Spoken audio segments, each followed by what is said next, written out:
Motorable झाला पाहिजे, चांगला सुस्थितीत राहायला पाहिजे, जेणेकरून आता जो रोजगाराचा मोठा प्रश्न आहे आणि त्यामुळे नमस्कार, मी जयेश गोंडे आणि तुम्ही पाहत आहात संवाद महाराष्ट्र न्यूज. आपल्यासोबत आहेत पालघर जिल्ह्याचे नवनिर्वाचित खासदार डॉक्टर हेमंतजी सवरा साहेब. सर्वप्रथम त्यांना मी आमच्या न्यूज चॅनलकडून दीपावलीच्या खूप खूप शुभेच्छा देतो. धन्यवाद. साहेब, हा गेल्या अनेक वर्षापासून आपल्याकडे आपल्या परिवाराकडे समाजसेवेचा वारसा आहेच. स्वर्गवासी माजी मंत्री विष्णू सवरा साहेब यांच्या माध्यमातून आपल्या लोकवसेचा परंपरा आपल्या कुटुंबात चालूच आहे. त्याचबरोबर आपण वारसा चालवण्यासाठी आता आपण जनतेच्या सेवेसाठी आता खासदार झालेला आहेत. सर्वप्रथम तुम्ही आता या जनतेला काय सांगाल की आपली पुढील वाटचाल कशी असेल, आपल्या माध्यमातून पुढील दिशा कशी असेल? नमस्कार.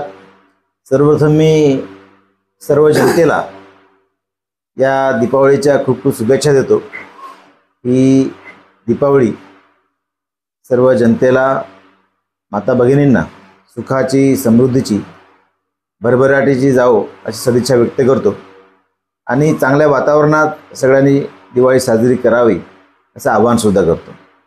त्यासोबतच आपल्याला माहीत आहे की विधानसभेच्या निवडणुका लागलेल्या आहेत, तरीसुद्धा दिवाळीनंतर जी काही विधानसभा निवडणुका आहेत त्यामध्ये सर्वांनी आपल्या मतदानाचा अधिकार हा बजावला पाहिजे.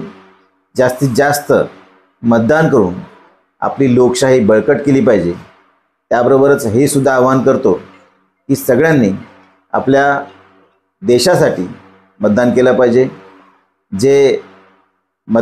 जे प्रतिनिधी आपल्या मतदारसंघासाठी, राज्यासाठी आणि देशासाठी काम करतील अशांना आपण निवडून दिलं पाहिजे आणि तो आपला अधिकार आहे. मागच्या लोकसभा निवडणुकीमध्ये सुद्धा आपण सर्वांनी चांगल्या मताधिक्याने मला निवडून दिलं, त्याबद्दल आपल्या सर्वांचं मी ऋणी आहे आणि त्यानिमित्ताने निश्चितच माझ्यावरची जबाबदारी ही वाढलेली आहे आणि त्यामुळे तळागाळातील आपल्या सर्व जाती धर्माच्या लोकांसाठी काम करत राहणं, त्यांच्या सुखदुःखात सामील होणं आणि सार्वजनिक प्रश्न तडीस नेणं हे माझं प्राधान्य असेल. आणि त्याच्यामुळे आपल्या एकंदरीत पालघर लोकसभा असेल किंवा जुना ठाणे जिल्हा असेल, या पूर्ण क्षेत्रासाठी अविरतपणे काम करणं आणि जास्तीत जास्त सोयीसुविधायुक्त असं काम करून जास्तीत जास्त चांगल्या सुविधा जनतेपर्यंत पोहोचवणं, करणं आणि सोयीसुविधा करून घेणं ह्यासाठी माझं प्राधान्य असेल. नक्कीच. आपण आता नुकतेच मागील अधिवेशनात आपण अनेक मुद्दे पालघर जिल्ह्याच्या पर्यटनासाठी मांडले असतील, पालघर जिल्ह्याच्या विकासासाठी अनेक मुद्दे आपण संसदेच्या पटलावर मांडले होते. नक्कीच या दृष्टिकोनातून आपले पुढे काय असं, म्हणजे कशा प्रकारे आणखीन पालघर जिल्ह्याचे प्रश्न आपण पुढे करणार आहेत?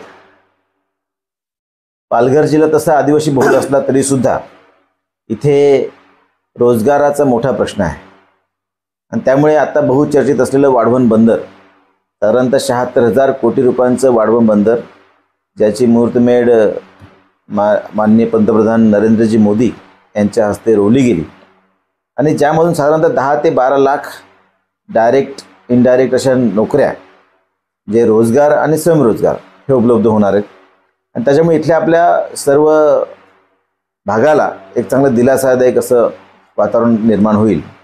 कारण अनेक रोजगार निर्माण होणार आहेत, परंतु साधारणतः 1 करोडच्या आसपास अप्रत्यक्ष रोजगार निर्माण होणार आहेत आणि त्यासाठी बराचसा भूभाग आपला चांगलं व्यवस्था ही मिळणार आहे. आपल्याला माहिती आहे की ठाणे पालघर जिल्हा आधी आरोग्य व्यवस्था ही चांगली नव्हती, कुपोषणाचा जिल्हा म्हणून ओळखला जात होता, परंतु आता आरोग्याच्या व्यवस्था जरा चांगल्या झालेल्या आहेत, कुपोषणाचा टक्का कमी झालेला आहे. याचं कारण आहे की रोजगार मिळत नव्हता, स्थलांतर होत होतं आणि त्यामुळे इथे रोजगार निर्माण झाला तर स्थलांतर कमी होणार आहे आणि त्यानिमित्ताने स्थलांतर कमी झालं म्हणजे कुटुंबाची जी दुरावस्था असते ती दुरावस्था कमी झाली तर निश्चित कुपोषण कमी होईल. आरोग्याच्या सोयीसुविधासुद्धा तयार झालेल्या आहेत. आपल्याला माहिती आहे की इथे ज्या आता नवीन MIDC सुद्धा हां. वाड्या भागात येणारे वर्ले कादिवली या भागामध्ये MIDC डिक्लेअर होणार आहे आणि त्यामुळे त्यानिमित्ताने नवीन उद्योगधंदेसुद्धा इथे येणार आहेत, नवीन रोजगार त्या निमित्ताने निर्माण होणार आहेत आणि त्याच्यामुळे त्या व्यतिरिक्त दळणवळणाच्या इतर सोयीसुविधा हे निर्माण होणं गरजेचं आहे आणि त्या दृष्टिकोनातसुद्धा राज्य सरकार केंद्र सरकार प्रयत्न करत आहे. आपल्याला माहिती की डेडिकेटेड फ्रेट कॉरिडॉर DFCC तयार होते, बुलेट ट्रेन ही मार्गिका तयार होते, रेल्वे मार्गसुद्धा आपले 3रा 4था मार्ग हा विरार डहाणू दरम्यान आणि बोरिवली विरार दरम्यान 5वा 6वा मार्ग हे तयार होत आहेत.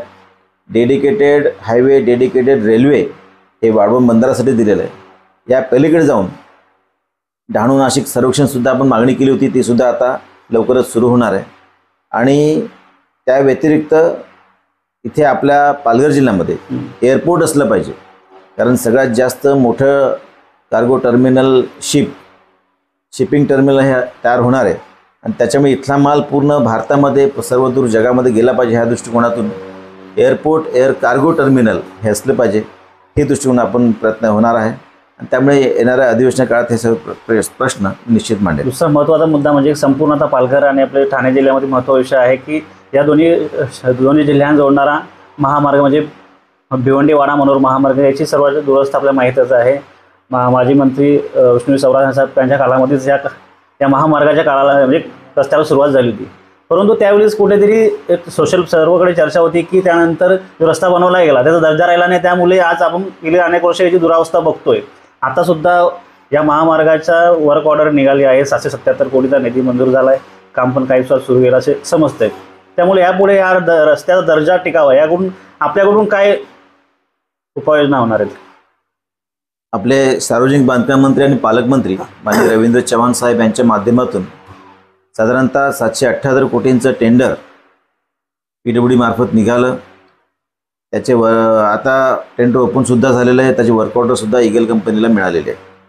त्याच्यामुळे कालच माझं बोलणं झालेलं आहे माननीय इथले एक्झिक्युटिव्ह साहेब, त्याबरोबरच SC साहेब आणि मंत्री महोदय सगळ्यांशी माझं बोलणं झालं. आत्ता जो वाडा अंबाडी जो रोड आहे तो अत्यंत वाईट परिस्थितीत आहे. त्यासाठीच मी बोलणं केलं होतं, कारण कंपनीवाल्यांशी बोलल्यानंतर त्यांचं ॲक्च्युली काम सुरू व्हायला एक महिना जाणार आहे, पण त्या दरम्यान हा जो रोड आहे तो मोटरेबल झाला पाहिजे, चांगला सुस्थितीत राहायला पाहिजे, जेणेकरून आत्ता जो वेळ जातो, पैसा जातो, नागरिकांना त्रास होतो, पेशंट जे आहेत त्यांची भयानक अवस्था होते आणि त्याच्यामुळे हा रोड तात्पुरता डागडुजी करून मोटरेबल करून दिला पाहिजे. ह्या दृष्टिकोनातून PWD आणि ईगल कंपनी ह्यांनी ह्यासाठी प्रयत्न केले आहेत. ह्यासाठी मी मंत्री साहेबांना सांगितलेलं आहे, त्यांनी ते लागलेच मान्य केलं आणि त्यांनी लगेच कंपनीला आदेश दिलेला आहे. मला वाटतं लवकरच तो रस्ता सुस्थितीत आपल्याला येऊ शकेल. त्यासोबतच भिवंडी कामान चिंचोटी रस्तासुद्धा त्यासाठी सुद्धा वर्क ऑर्डर निघालेले आहे. साधारणतः 448 कोटींचं ते काम आहे, ते सुद्धा चांगलं होईल.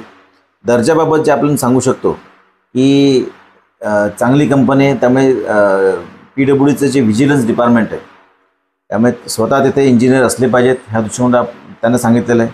आणि रस्ता तयार करताना त्याचे जे काय नॉर्म्स आहेत त्या नॉर्म्सनुसारच हा रस्ता तयार झाला पाहिजे. पूर्ण रस्ता हा काँक्रिटीकरण असणार आहे. त्यामुळे जर आपण याआधीसुद्धा कंचाटफाटा ते खानिवली जसा रोड आपण बघितलेला आहे, जो चांगल्या क्वालिटीचा असल्यामुळे चांगला सुस्थितीत आहे आणि आत्ताही तो चांगला आहे.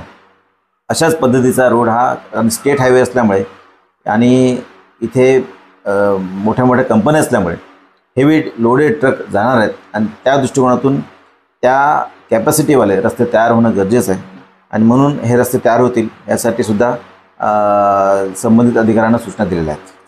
आपल्यासोबत होते पालघर जिल्ह्याचे नवनिर्वाचित खासदार हेमंत सवरासाहेब यांनी पालघर जिल्हा आणि ठाणे जिल्ह्यामधील एकंदरीत विकासावर आपली चर्चा केली आणि या संदर्भात पालघर जिल्ह्यामध्ये असलेल्या समस्यांवर कशा प्रकारे पुढील वाटचाल असेल या संदर्भात जनतेला या ठिकाणी संबोधित केले. आज त्यांना पुन्हा एकदा आम्ही संवाद महाराष्ट्र यूट्यूब चॅनलकडून त्यांना दीपावलीच्या खूप खूप शुभेच्छा देतो. धन्यवाद. धन्यवाद.